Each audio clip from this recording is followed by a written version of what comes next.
વાત સુરતની સુરત શહેરમાં મોતની બસ દોડી રહી છે। સુરત મહાનગરપાલિકાની બ્લુ BRTS બસ ફાટેલા ટાયર પર ચાલતી જોવા મળી। મહાનગરપાલિકાના અધિકારીઓના કારણે લોકો મોતની સવારી કરી રહ્યા છે। શહેરના જાગૃત નાગરિકે વિડીયો બનાવીને વાયરલ કર્યો। બ્લુ BRTS બસના ચાલકને પૂછતા તેમણે કહ્યું કે મોટાભાગની બસ એક ટાયર પર ચાલે છે। બસમાં કોઈ પણ જાતનું મેન્ટેનન્સ ન કરવામાં આવતું હોવાના પણ આક્ષેપ કર્યા। કોઈ મોટી દુર્ઘટના સર્જાય તો જવાબદાર કોણ તેવા સવાલો ઊભા થયા છે। તો સુરત મહાનગરપાલિકા બસના ઇજારાદાર વિરુદ્ધ કાર્યવાહી કરાશે કે પછી સમગ્ર કેસને લઈને ભીનું સંકેલાશે તે તો આવનાર સમય બતાવશે। સુરતથી સંવાદદાતા દિવ્યેશ પરમાર લાઈવ જોડાઈ ગયા છે। દિવ્યેશ પાસેથી જાણીએ વિગત।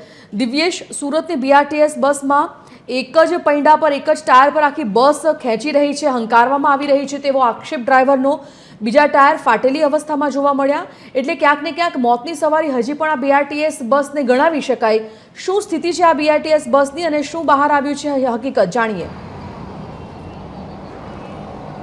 બિલકુલ, જે પ્રકારે અત્યારે સુરત શહેરની આ બ્લુ બસની વાત કરવામાં આવે તો વખતો વખત જે છે તેમાં ક્યાંય ને ક્યાંય બસમાં ખામી સર્જાયેલી જોવા મળી રહી છે। થોડા સમય અગાઉ જે પ્રકારે બસની જે બોડી હતી તે બોડી પણ તૂટેલી જોવા મળી હતી, ત્યારે ફરી એક વખત એક વિડીયો વાયરલ થયો છે અને તેમાં સામે આવ્યું છે કે બસ એક જ ટાયર પર ચાલી રહી છે। મહત્વનું કહી શકાય કે જે પ્રકારે પીક અવર્સના ટાઈમે આ બસો જે છે તે ફૂલ ભરાઈને જતી હોય છે। ખાસ કરીને નોકરિયાત વર્ગો જે હોય છે તે નોકરિયાત વર્ગો ખાસ કરીને આ બસની અંદર આવવા જવા માટે થઈ અને પરિવહન માટેનું મુખ્ય સાધન જે છે તે આ બસને ગણતા હોય છે, અને તેના જ લીધે આ બસમાં મુસાફરી કરતા હોય છે। ત્યારે એક ટાયર પર ચાલતી આ બસ જે છે ખૂબ જ જોખમી કહી શકાય, કારણ કે આ બસની અંદર અનેક મુસાફરો ભર્યા હોય છે અને એક ટાયર પર ચાલતી આ બસમાં જો કોઈ અકસ્માત સર્જાય તો તેની જવાબદારી કોની, તે એક મોટો સવાલ બની રહ્યો છે। કારણ કે જે પ્રકારે વખતો વખત સુરતની આ બ્લુ સિટી બસ જે છે તે રોડ પર બંધ હાલતમાં જોવા મળતી હોય છે। અનેક વખત મેન્ટેનન્સના અભાવે આ બસની અંદર કોઈને કોઈ ખામી સર્જાતી હોય છે, ત્યારે આ વખતે અતિ ગંભીર કહી શકાય તે પ્રકારની ખામી